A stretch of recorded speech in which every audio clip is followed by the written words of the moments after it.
Hey, what's up everybody? True Boxing here. Thank you for coming back to get hit with the truth.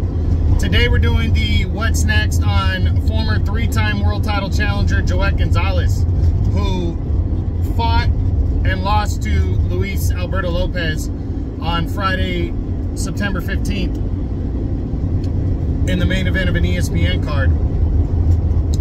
Now, before we get into that, if you could smash the like button, leave a comment, subscribe to the channel. I really do appreciate any and all support that I can get as I continue to build my channel up here.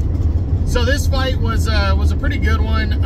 You know, they went back and forth, but it was just Lopez's combination punching, his awkward type of style that made it difficult for Gonzalez, who was really throwing more of a one punch at a time. And he was landing good shots. He closed the fight strong, Gonzalez did, but he just couldn't keep up with Lopez's you know, work rate in terms of just jumping in and throwing those punches and getting out.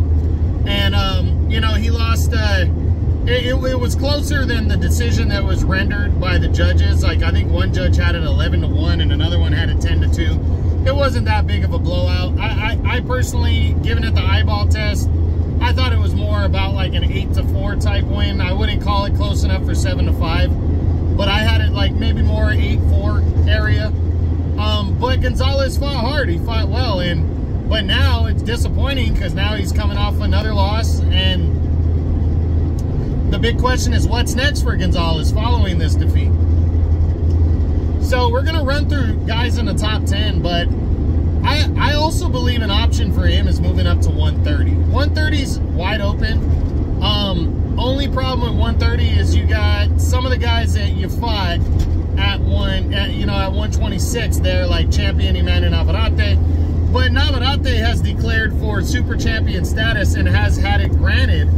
So after Navarrete and Robson Consaichao fight, Navarrete could be going to 135.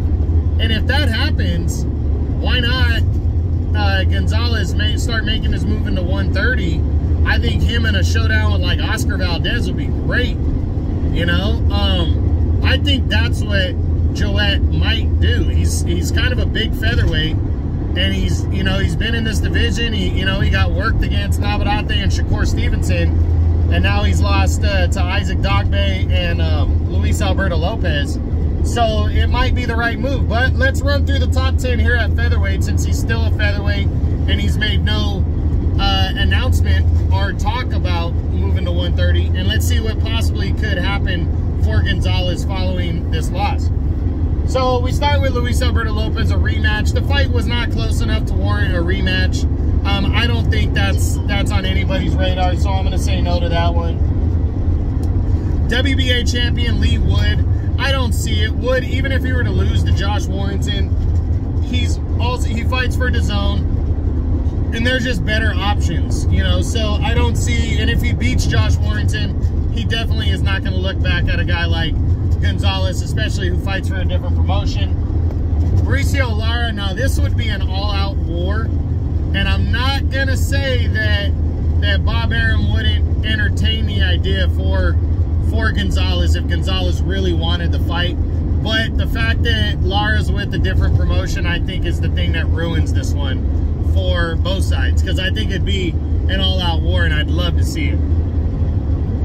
Brandon Figueroa, another fight that I think would be entertaining as hell, but Figueroa is a PBC guy, and Figueroa is already in line to fight for the WBC title, so Gonzalez might be a bit of a step back for Figueroa given where he's at right now, and the different promotions ruins the fight.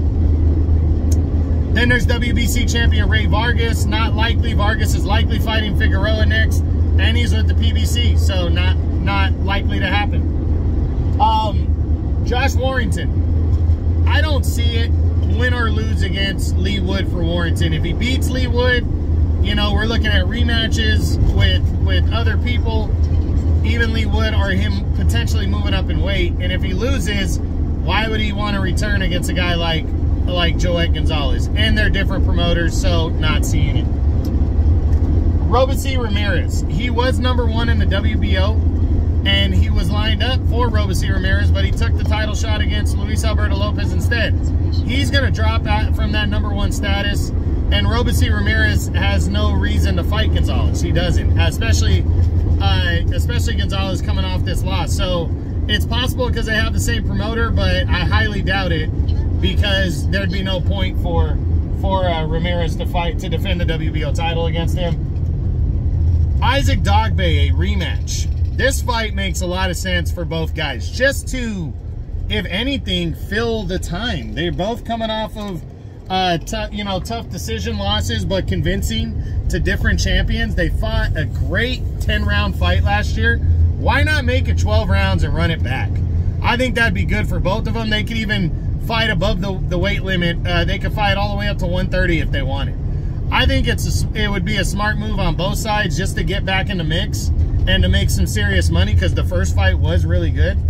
But, you know, we'll see. We'll see what happens. But I think it'd be a good idea, and it's a good option. And then Michael Conlan. I mean, if Conlan really wants to get back in a serious mix, then Joet Gonzalez would be a perfect fight for him. But I think Conlan, following the knockout loss to Lopez, is going to take the rest of the year off, which Gonzalez probably is too. But I'm not sure he's going to want to come back and fight a guy like Gonzalez first thing out. So I'm going to say no to that one. So I really think moving up to 130 is a good possibility for Joet Gonzalez.